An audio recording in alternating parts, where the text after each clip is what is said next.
Sampai sekarang juga gue masih sebel banget sama jalanan yang kayak Lu gitu. juga emang emosian di jalan. Enggak, gue gak pernah mau ngelakson. Jadi nggak suka sama Jakarta teh? Klakson. Nggak suka? Gak suka sama klakson.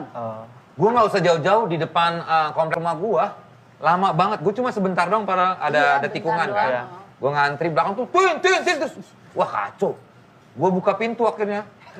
Gue teriakin. Lu jadi ya? Udah marah ngomong gue ngaco nih. Saking marah udah numpuk. Wah jangan video. Yang penting tekanannya. Gak salah pantat lo kayak muka gua.